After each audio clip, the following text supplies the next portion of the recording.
Hey guys, Andy here from Mediocre Hobbies coming at you with some more 40k goodness. We're going to be diving into the world of Kill Team in today's video, and we're going to be checking out the new HIVESTORM box set. GameSearch have very kindly sent me out this early set to have a look at and make some content for you guys. So that's what I'm going to do in today's video. The first thing I'm going to dive into is, of course, the beautiful new Scions Aquilons squad.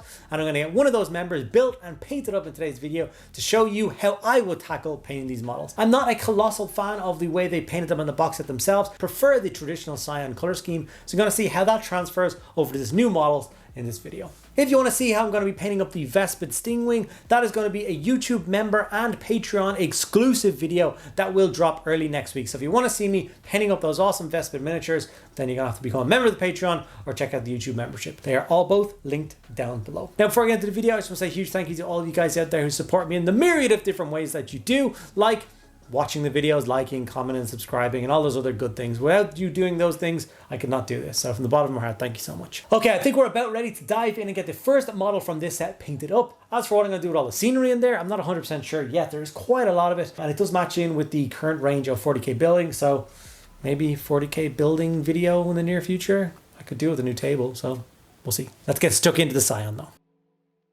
Okay, so this is the awesome new Scion miniatures that they have dropped. Obviously, I've gotten one of them assembled. I've chosen the gunslinger. Dual wielding pistols are just something that I've always thought are awesome, as impractical as they actually are. And I got the model sprayed black and sprayed grey seer, as is tradition for mine. I actually used the other spray cans, but you know what I mean. I have a video all on how I spray my miniatures if you are so curious. I get a lot of questions about it, so I made a video a couple of weeks ago explaining the whole shebang. So I'm going to go for the traditional Scion scheme for these guys with a couple of little tweaks. One, I did not like the cream kind of pants and jacket thing that they have under their armor. In the traditional scheme, I think it's a bit bright and a bit gaudy with the blue armor on top of it. These guys are supposed to be like special forces soldiers, so we're going to go for something a little bit darker for that bit. So I just went for Basilicanum Grey and painted all of the undersuit in that.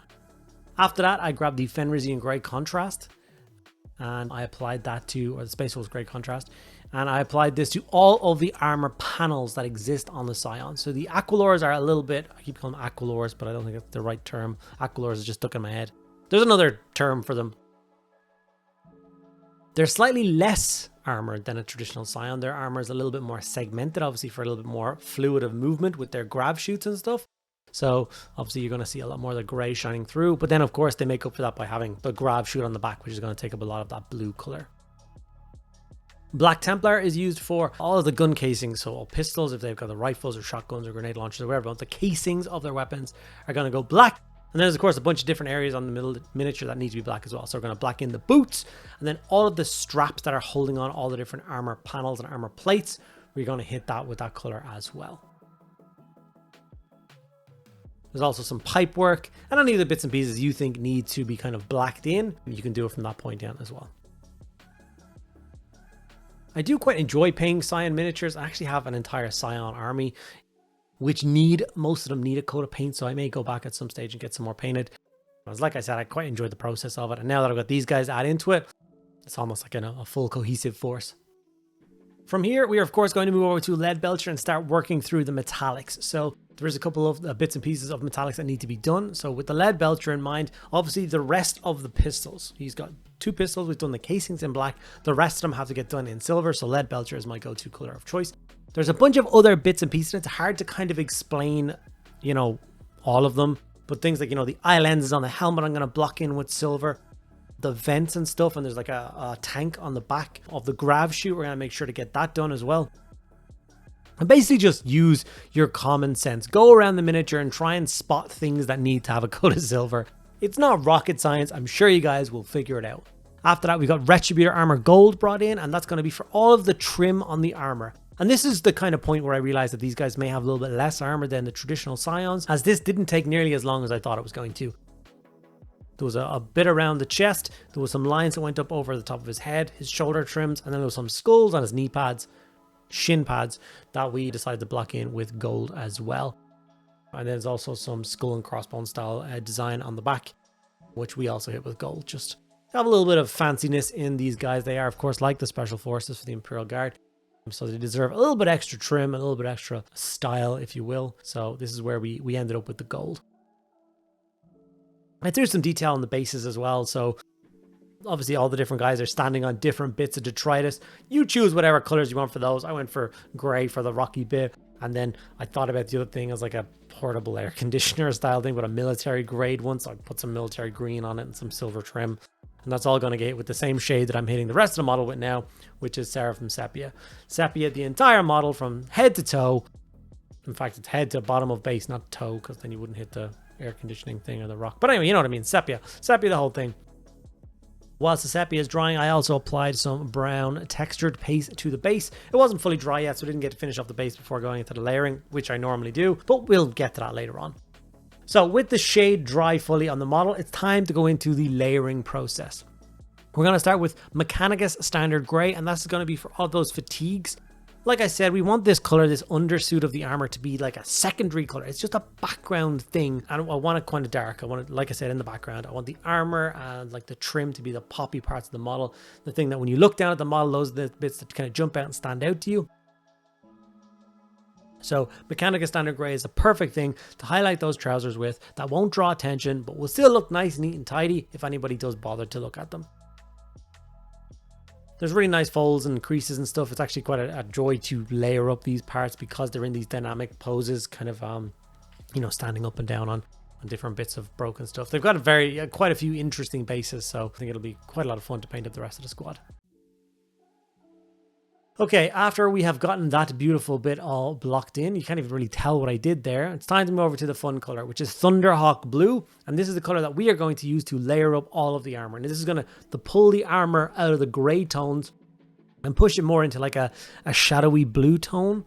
I like the idea of these guys, you know, night fighters, if you will. They go in the dark, and obviously a gloomy blue is going to help along with the gray to kind of camouflage these guys a little bit better. The glowing green eyes and the jump jets may give their position away a little bit, but who are we to say what's right or wrong when it comes to Scion infiltration onto a world? But Thunderhawk Blue is another one of my favorite colors. I love it so much. So a quick layer job on this. Some areas require 2 coats if you wanted to get it like a more pure tone, like on the chest piece. Some of the shoulder pads and stuff, some of the really noticeable areas where I wanted to make sure that there was no like streaks or anything, make sure it was a nice coat, I gave it 2 tone.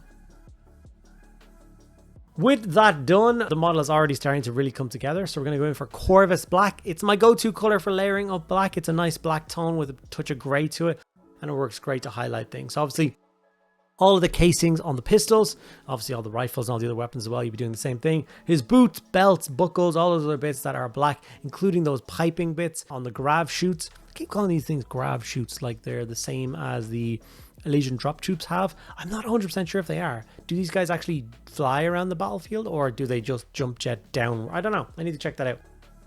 Maybe I'm calling these things by the wrong name. If I am, if anybody knows what these jump jets are actually called, please let me know in the comments below. That would help me out immensely. Okay, we pulled some lead belcher back out, and we're going to relayer up all the guns and basically all the silver bits, and we're going to do a touch highlight on all the gold as well. These will make all these details pop. Like, I don't want it to be like this like pristine gold. They're not custodies. They're not wrapped in auramite. It is a simple gold colored trim on the armor. So I think highlighting with something like a bit of silver works a lot better than going in with like a Liberator gold or anything like that. Keeps it more kind of militaristic, maybe.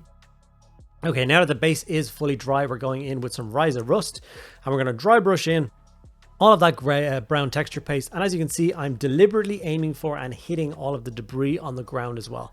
If you drop into a war zone which has, you know, muck and dirt all over the place, and then there's crap lying on top of that, that stuff is not going to be clean. So it's going to have all the dry, all the dust, all the speckles of dirt and everything is going to explode up on those. And it's going to also, with that dry brush, help blend those components in with those extra bits and pieces in the ground. So very simple.